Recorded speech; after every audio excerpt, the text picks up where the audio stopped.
Okay, today I was asked to tie my version of an adult drowned midge. We did tie this at the fly tires at a long table class, and one of those guys are going out west to fish this Friday. So he asked me to re-demonstrate this fly, and so I'm going to go ahead and film it. I'm about 2 eyes back, and I'm starting my size 8/0 black thread all the way down to about here. I'm going to go ahead and cut my tag. I'm going to go ahead and continue wrapping all the way down the back of the bend until I get to about halfway. My thread comes off and it's equal to the hook shank, as you can see. From here, I'm going to go ahead and start my ribbing, and I'm going to, if you can see, I'm going to put it on the bottom of the hook shank, just like that.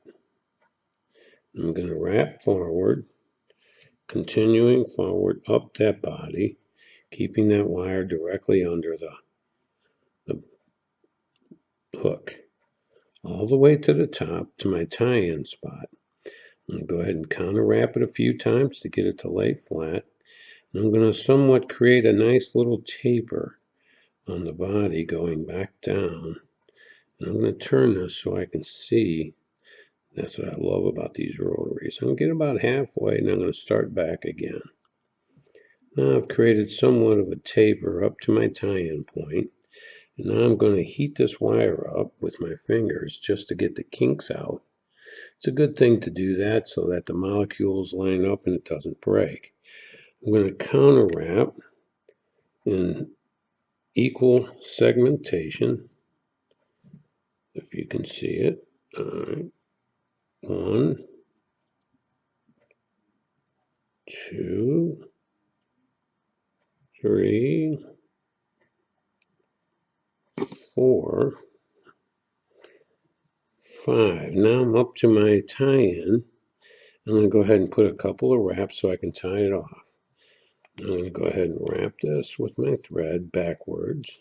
Now, one of the things about the wire on segmentation on these little guys, and that is when you go to worry it off, you have a tendency to bring your segmentation together. So you want to be careful and make sure that it's tied in properly. So from here, I'm now going to take a turkey from a turkey tail, one slip, and I want to point it in forward because I want, as it's a small guy, I want a nice, on top the hook shank, tapered slip. So I can pick this up and I can put it right there where I need it. See? I'm going to go ahead and continue tying it in without going back over that 5th turn of my wrap. Now then, what I want to do is I want to put in 2 wing pads, or wings, and I use this right here, my pro grade, and I'm using the feathers from down in this area. These are very small tip feathers, and I get one from the left side and one from the right side. That way I have my proper curvature.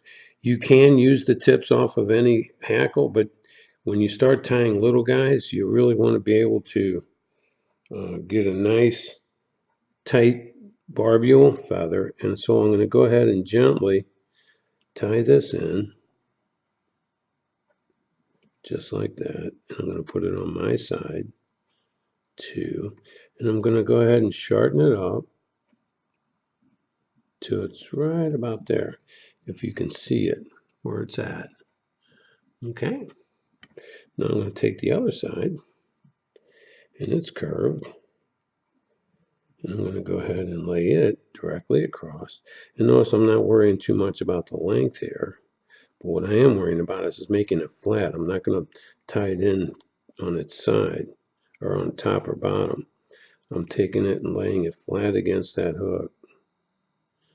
Just like that. I'm going to give it a nice soft turn of thread. And then I'm going to do the same thing. Pull it till it matches the length of the other one. Now I can go ahead and wrap. Well, I pulled it underneath, so let's take it off. That was my fault. And let's tie it in again. Just like this. I'm trying to do this so you can see it. Okay. I'm wrapping back. Just like that. I'm going to adjust everybody equal. And I'm going to go ahead and roll again. There's my length. I'm going to pinch everything. That's why you really can't see.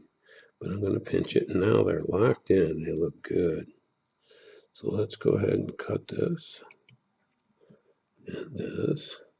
Let's put a wrap right there to keep the barbules from coming up near the eyes. All right. Now I'm going to go ahead and take this wing case and pull it over. And I know that a small fly like this, wing cases, you have to ask yourself, really? Why are you doing that? Nobody can really see it or nothing. Well, I'm keeping it because see how it splayed those wings out? And it's keeping those wings out like that. So now I do spins. So now I've got a black hackle. And again, it's taken from one of these. And I'm taking it from right up in here. And measuring up my hackle length. So what I want is I want to tie this in. And again, this is a drowned midge. So I'm really not looking to hold this fly above the water so much. So I'm going to go ahead and wrap again right there where the head was at. And from here, I'm going to take this hackle. I'm trying to do this without getting in your way. And I'm not going to give a lot of wraps here. I'm just going to go ahead and give it the impression of some legs sticking out. So I give it 2, and then on my third one, I'm going to come up at the same time with my thread. Notice I'm not jamming that eye whatsoever. Now I lock it in on the top. 1, 2, and 3. Now then, one of the things I like to do on these small guys is I like to take my half hitch and use the proper one for the eye. Don't use a great big one. Let's see. Nope, too small. All right. I leave this on. I don't cut it right away. And I go ahead and take this and I press really hard there. And I tighten this up. Boom. Just like that. Now I've got my eye clear. No questions about it. And I can go ahead and put a couple more in. Just like that. Notice I'm putting it right up against the stem. So I've wrapped over the top of that stem, and I'm wrapping in front of that stem. So now I can go ahead and take and reach in here, cut that, and then take the anvil and cut that. And right there is my version of a drowned adult midge. And I've got one crazy guy right there. I can't handle that. Can't handle that. So sorry.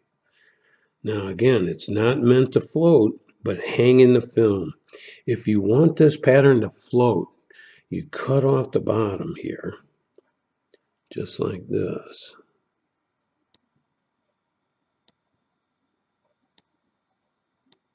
And it will have a tendency, if you grease it up, put your dessicant on there. If you do, put your dessicant, you can get this fly to float. Now, one of the things I'm going to say, that if you're going to make it float, you cannot use a very heavy tippet, because the tippet will not allow this fly to sit on the water the way you want it. But she'll sit just like that with the body hanging in. And who knows, it could, imitate any kind of a midge that's hatching or drowned or whatever. I like to fish this with my root beer dry emerger and this trailing behind it. It's amazing. Thank you very much.